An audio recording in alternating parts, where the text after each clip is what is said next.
जय हिंद मित्रांनो, अर्जुन अकॅडमी मध्ये तुमचं सर्वांचं स्वागत आहे. एसएससी जीडीचा अभ्यास करणारे जितके पण विद्यार्थी आहेत ते ज्या दिवसाची आतुरतेने वाट पाहत होते तो दिवस आज आलेला आहे. एसएससीने जीडीच्या भरपूर जागा काढलेल्या आहेत. त्या संदर्भात आज आपण पूर्ण व्हिडिओ बघून घेऊन आलेलो आहोत. व्हिडिओ शेवटपर्यंत बघा, तुम्हाला इत्तमभूत संपूर्ण माहिती एसएससी जीडी बद्दल या वर्षी जी होणार आहे त्याच्याबद्दल देण्यात येणार आहे. तर सुरुवात करूया आपण की एसएससी जीडी हे कॉन्स्टेबल इन पॅरामिलिटरी फोर्सेस असतात. तर त्याच्यात जागा कोणत्या कोणत्या असतात आपण बघू शकतो इथे की BSF border security force, CISF, CRPF, SSB, Assam rifle, Indo Tibetan border police, SSF आणि एनआयए सारख्या ज्या काही पोस्ट असतात तिथे हे कॉन्स्टेबल पदासाठीची भरती एसएससी जीडी घेत असते. ठीक आहे. तर आता ऍप्लिकेशन संदर्भात भरपूर विद्यार्थ्यांनी काल मेसेज केले मला की सर ऍप्लिकेशन फॉर्म कधी सुरू होत आहे. तर सुरू झालेले आहे. ठीक आहे. तर 1/12/2025 पासून 1 डिसेंबर पासून चालू झालेले आहे. तर 31 डिसेंबर पर्यंत त्याची शेवटची डेट आहे. लवकरात लवकर फॉर्म भरून घ्या तुम्ही. त्यानंतर तुम्हाला चलन भरण्यासाठी 1 तारखेचा 1 जानेवारी पर्यंत त्यांनी टाइम दिलेला आहे. आणि जर फॉर्म एकदम व्यवस्थित भरा, तुमचे जे काही डॉक्युमेंट आहे ते एकदम व्यवस्थित तुम्ही तिथे काढून ठेवा आणि तिथे मेन्शन करायचं तुम्हाला. जर तुम्हाला काही करेक्शन असेल फॉर्म भरल्यानंतर तर त्याची सुद्धा त्यांनी दिलेली आहे की 8 जानेवारी पासून ते 10 जानेवारी असे 2 ते 3 दिवस तुम्हाला देणार आहेत. आणि त्यानंतर सगळ्यात महत्त्वाचा प्रश्न की सर एक्झाम कधी होईल. तर टेंटेटिव्ह डेट इथे दिलेली आहे त्यांनी फेब्रुवारी आणि एप्रिल मध्ये. भरपूर वेळेस मित्रांनो लक्षात घ्या, आत्तापासून जर सुरुवात केली आपण, तुमच्याकडे 3 ते 4 महिने आरामशीर तुमच्या हातात आहे. आणि खरोखरच तुम्ही जर मन लावून अभ्यास केला तर ही एसएससी ची जीडी तुम्ही आरामशीर पास करू शकता. तुम्ही बघू शकता की आपल्याच अर्जुन अकॅडमीचे यशस्वी विद्यार्थी तुम्ही बघू शकता. बीएसएफ मध्ये, सीआयएसएफ मध्ये, आयटीबीपी मध्ये हे जितके पण दिसताय मुलं, हे एकही 130च्या खाली मार्क नाही, 160 पैकी असे हे सगळे विद्यार्थी यांची आपण मुलाखत येणाऱ्या काही दिवसात घेणारच आहोत. तर आता लक्षात घ्या, तुम्हाला जर एसएससी जीडी संदर्भात काही माहिती अजून काढायची असेल तर तुम्ही आपल्या अकॅडमीला कॉन्टॅक्ट करू शकता. आता मागील 3 वर्षाच्या जर तुम्ही जागा बघितल्या 2022 पासून ते 2025 पर्यंत, ठीक आहे, एक 4 वर्षाच्या जर जागा आपण बघितल्या तर ते तुम्ही 40,000 प्लसच आपल्याला इथे बघायला मिळत असतात.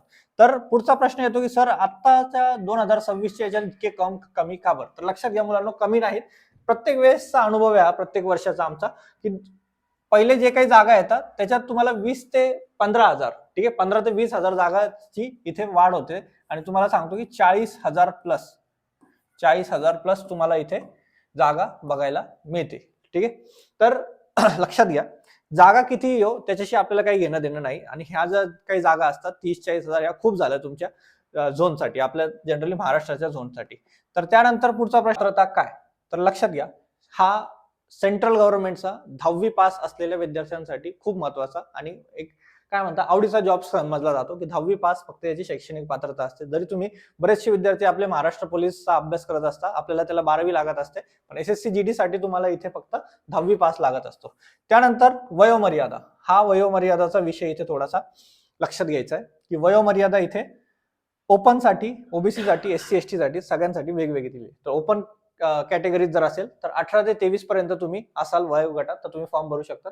ओबीसी साठी 3 वर्ष आणि एससी एसटी साठी 6 वर्ष एक्सटेन्शन, म्हणजे ओबीसी साठी 26 वर्षापर्यंत आणि एससी एसटी साठी 28 वर्षापर्यंत तुम्ही फॉर्म भरू शकता. जर तुम्ही त्या वयोगटात असाल तर तुम्ही नक्कीच फॉर्म भरायला पाहिजे. त्यानंतर ऍप्लिकेशन फी तुम्ही लक्षात घ्या, ऍप्लिकेशन फी आपल्या महाराष्ट्रातल्या कोणत्याही एक्झाम पेक्षा सेंट्रल गव्हर्नमेंटच्या आणि खास करून जीडीच्या त्या खूप कमी असतात. आता इथे जर तुम्ही बघाल की जनरल ओबीसी ईडब्ल्यूएस 100, पण हे पण कोणाला, हे फक्त मेल कॅन्डिडेटला, मुलांनाच फक्त 100 रुपये भरायचे. बाकी एससी एसटी आणि ऑल कॅटेगरीतल्या ज्या काही महिला आहेत, ज्या काही मुली आहेत त्यांना इथे फी 0 रुपये द्यावी लागत असते. लक्षात घ्या. त्यानंतर पे स्केल, तर पे स्केल खूप चांगला आहे आपल्या महाराष्ट्रातल्या पोलीस पेक्षा, तर यांचं तर खूपच जास्त आहे. ठीक आहे. तुम्ही बघू शकता पे स्केल सुद्धा. आणि आता जो काही 8वा वेतन आयोग 1 तारखेपासून लागणार आहे तर त्याच्यात बऱ्यापैकी तुमचे पेमेंट्स खूप वाढणार आहे. ठीक आहे. तर आता ही परीक्षा घेतली कशी जाते, तर परीक्षा घेण्याची याची काही टप्पे असतात, तर ते लक्षात घ्या तुम्ही. बऱ्याचशा विद्यार्थ्यांना आपल्याकडे पोलीस भरती करत असताना तुम्हाला माहित असतं की सगळ्यात जास्त आपल्याकडे पोलीस भरतीचा अभ्यास करतात मुलं. आणि सगळ्यात आधी जी काही परीक्षा होते तर ती आपली ग्राउंड होत असते पोलीस भरतीमध्ये. पण इथे तसं होत नाही. तर इथे लक्षात घ्या की पहिले सीबीई किंवा संगणक आधारित जी काही परीक्षा आहे तर ती पहिले होत असते, तुमची ऑनलाईन परीक्षा होत असते. त्याच्यात जर कट ऑफ चांगला आला तुम्हाला, कट ऑफ मध्ये बसले तुम्ही, तर शारीरिक क्षमता चाचणी, पीईटी त्याला आपण म्हणतो, फिजिकल एंट्रन्स टेस्ट, तर ते सगळं चेक होतं. त्याच्यात जर तुम्ही पास झाले तर मग पुढे तुमची वैद्यकीय तपासणी केली जाते. ही बऱ्यापैकी सखोल तपासणी केली जाते वैद्यकीय. ठीक आहे. त्यानंतर कागदपत्रांची तुमचं डॉक्युमेंटेशन होतं आणि त्यानंतर तुम्हाला ती पोस्ट दिली जाते. तर अशा प्रकारे हे प्रोसेस 4 टप्प्यांमध्ये आपण बघतो. त्यानंतर सगळ्यात महत्वाचं, मुलांना इथे खूप प्रॉब्लेम येतात की त्यांच्या हाईटमध्ये. ठीक आहे. उंची किती आणि कशा प्रकारे तिथे सगळं चालत असतं. तर उंची सामान्यतः ओपनसाठी किंवा SC किंवा OBC साठी पुरुष असेल, मुलगा असेल तर 177 आणि मुलींसाठी 157 केलेली आहे. आणि ST कम्युनिटीसाठी, शेड्यूल्ड ट्राईबसाठी इथे 162.5 आणि मुलींसाठी 150 सेंटीमीटरची त्यांनी सूट दिलेली आहे. तर 150 सेंटीमीटर मुलींसाठी ST कम्युनिटीला दिलेली आहे. छाती फुगवून दाखवावी लागते तुम्हाला. नॉर्मल छाती 85 मुलांसाठी आणि 5 सेंटीमीटर तुम्हाला फुगवून दाखवावे लागते. आणि ST साठी तोच क्रायटेरिया 76 आणि फुगवून 5 सेंटीमीटर आहेत. ठीक आहे. हे फक्त मुलांसाठी आहे. त्यानंतर सगळ्यात महत्वाचं इथे जो ग्राउंड किंवा जी काही तुमची मैदानी चाचणी होते, तर ती मैदानी चाचणी करत असताना काही गोष्टी लक्षात ठेवायच्या. इथे तुमचा गोळा फेक वगैरे नाहीये, तुम्हाला लॉंग जम्प वगैरे काही नाही, शॉर्टपुट वगैरे सुद्धा नाही. इथे फक्त तुमची रनिंग घेतली जाते 5 किलोमीटर. पण हा टाइम खूप महत्वाचा आहे. ठीक आहे. इथे पहिल्यांदा जर बघताना वाटत असेल 5 किलोमीटर 24 मिनिटात, आपल्याला काही तो गाडी चालवत नाही, करायचं आहे, पळायचं आहे. तिथे आतापासून सुरुवात केली तर मिनिमम 3 महिन्यात तुम्ही हा जो काही मिनिट आहे तो तुम्ही गाठवू शकता. ठीक आहे. आणि लडाख सारख्या जे काही, आता तुम्ही तर नसाल कोणी, पण 1 मैल तुम्हाला 6.5 मिनिटात करावा लागत असतो इथे. त्यानंतर महिलांसाठी इथे 1.6 किलोमीटर 8.5 मिनिटांमध्ये करावं लागत असतं त्यांना. तर ह्या गोष्टी लक्षात घ्यायच्या. आतापासूनच तुम्ही मैदानी चाचणी चालू करा. पोलीस भरती असते त्यापेक्षा तर बऱ्याचपैकी सोपी असते. आता एक लक्षात घ्या तुम्ही, तर महाराष्ट्रातले मुलं आता आपल्याकडे 10 ते 15 लाखांपेक्षा जास्त उमेदवार पोलीस भरतीचा अभ्यास करत असतात. आणि तुम्ही बघतात की पोलीस भरतीमध्ये प्रचंड प्रचंड प्रचंड प्रमाणात तुम्हाला कॉम्पिटिशन बघायला मिळते. तशी कॉम्पिटिशन महाराष्ट्र झोनमध्ये SSC GD मध्ये तरी नाही. आणि पोलीस भरतीपेक्षा इथे पेमेंट सुद्धा चांगलं आहे. ठीक आहे. जर तुम्हाला एक पूर्ण आर्मीचं जर स्वप्न असेल तुमचं आणि पॅरामिलिटरीत जर काम करायचं असेल तुम्हाला, तर तुमच्यासाठी SSC GD हा एकदम बेस्ट ऑप्शन आहे.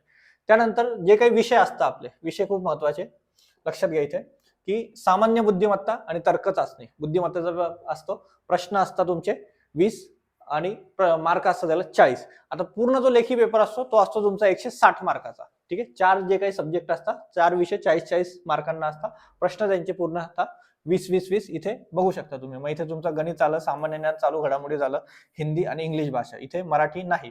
आणि एक लक्षात घ्या, पेपर देताना तुम्ही हे तिघही विषय, गणित झालं, तुमचं बुद्धिमत्ता झालं, सामान्य ज्ञान, हे तुम्ही महाराष्ट्रात असल्यामुळे एक 13 रिजनल लँग्वेज, त्यात आपली मराठीमध्ये सुद्धा पेपर तुम्ही देऊ शकता. मराठीमध्येही तुम्ही SSC GDचा पेपर देऊ शकता. लक्षात घ्या. ठीक आहे. जर तुम्ही पोलीस भरतीचा किंवा अन्य कोणत्या MPSCचा वगैरे अभ्यास करत असाल तर SSC GDचाही तुम्ही फॉर्म भरायला काही हरकत नाही. तर आता पुढे काही आपण विषयवार आपण तसं डिफरन्सिएशन करून आणलेलं आहे. तर लक्षात घ्या, गणित मध्ये बेसिक मॅथ्स विचारलं जातं. त्याच्यानंतर लसावी मासावी, सरळ रूप द्या, शाब्दिक गणिते, वयवारी, सरासरी, त्याच्यानंतर अंतर, वेळ, वेग, काम, काळ, त्यानंतर प्रॉफिट लॉस म्हणजे नफा तोटा, व्याज, भागीदारी, गुणोत्तर, मिश्रण, भूमिती, मेन्सुरेशन, असे चॅप्टर आपण स्पर्धा परीक्षेच्या प्रत्येक विषयाला किंवा प्रत्येक पोस्टला जो काही अभ्यास करत असतो तोच इथे गणिताला सुद्धा आपल्याला लागू पडतो. ठीक आहे. बऱ्यापैकी सोपी एक्झाम असते, फक्त कन्सिस्टंटली तुम्ही अभ्यास करा. त्यानंतर सामान्य बुद्धिमत्ता आणि तर्कशास्त्र मधले हे सगळे विषय तुम्हाला करावेच लागतात इथे.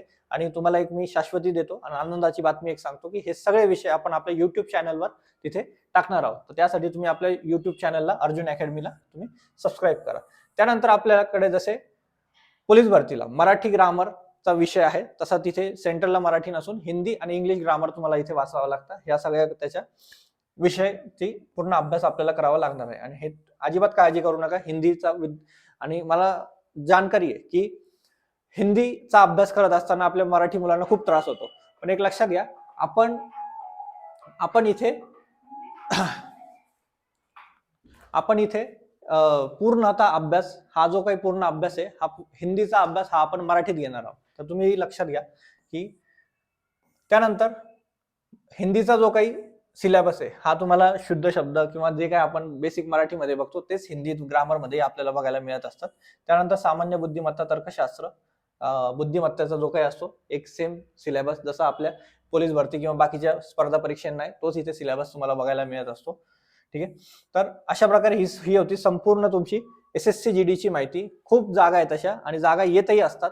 तर तुम्ही एक लक्षात घ्या की पेपर त्या मानाने खूप सोपा असतो. रेग्युलरली 3 गोष्टी महत्त्वाच्या आहे की सिलेबस कंप्लीट करणं, त्यानंतर तुमची रिव्हिजन आणि त्यानंतर सगळ्यात महत्त्वाचे सराव चाचण्या. ह्या तिघांचा जर प्रॉपर तुम्ही मेल घातला तर तुमची 100% तुमची पोस्ट निघणार SSC GD ची, हे माझा शब्द आहे. आणि लक्षात घ्या सिलेबस कसा कंप्लीट करायचा, तर आपण संपूर्ण सिलेबस हा आपण आपल्या YouTube चॅनलवर, अर्जुन अकॅडमीच्या YouTube चॅनलवर आपण टाकणार आहोत. तर त्यासाठी आपल्या चॅनलला लाईक करा, शेअर करा, सबस्क्राईब